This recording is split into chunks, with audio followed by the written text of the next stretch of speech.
There are stories hidden in these Ozark hills, secrets waiting in the overgrown woods and rocky caverns, whispered lore destined to be lost to the march of time. But there's always a chance that what is lost can be found again, if you only know where to look. In 1837, a group of German immigrants arrived on the banks of the Missouri River, excited to build a new life in America's uncharted Midwest. They were expecting rich soil and easy living, but instead were met with rugged and unforgiving farmland. These are the humble beginnings of Hermann, Missouri.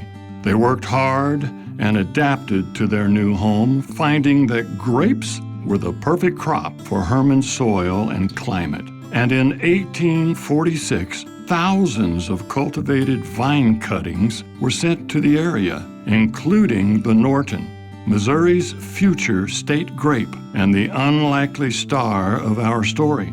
The heart of Missouri's wine country was born.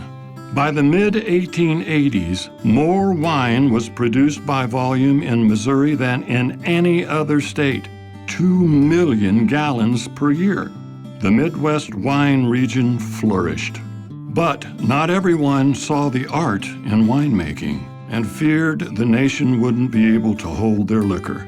The nation began to rumble with talks of prohibition. January 18, 1920, the streets ran red as barrel after barrel was smashed against Hermann's cobblestones.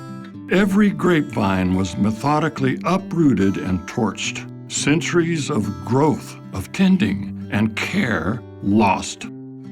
While destruction swept through his hometown, a young bootlegger set out in secret for an act of clandestine salvation. Scrambling to a not yet raised vineyard, he gently scooped up the sapling of a Norton vine and planted it, hidden on his homestead. He also gathered other varietals, but it was his small, purposeful act of rescuing the Norton vine that led to the bottle you're holding today. Soon, Prohibition ended as quickly as it started, but the wine industry was left with deeply rooted scars. Many varietals, such as the Norton, were thought to be lost forever. The years passed. The bootlegger grew older, and his Norton vine grew strong. The land that once bore so many grapevines, Hermann's farmland, remained unchanged. It was still the ideal environment for growing, harvesting, and crushing grapes, essentially ordained to serve as wine country. The bootlegger knew it was only a matter of time before wine returned to Hermann, and return it did.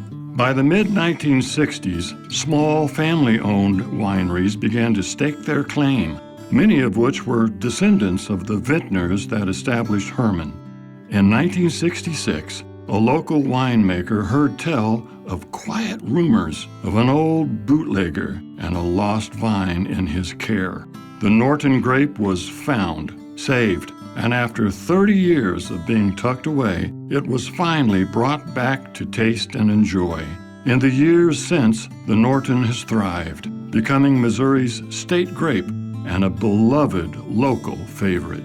As you can see, the handcrafted Norton that you're holding has storied roots, entwined in the hillsides and forests of that old bootlegger's homestead. It's the bootlegger's effort that saved Missouri's native grape from being lost forever. We put that effort into each bottle as we celebrate and enjoy the Norton as he intended. Join us as safekeepers of this rich heritage. Share a glass as you share its story, and savor every sip.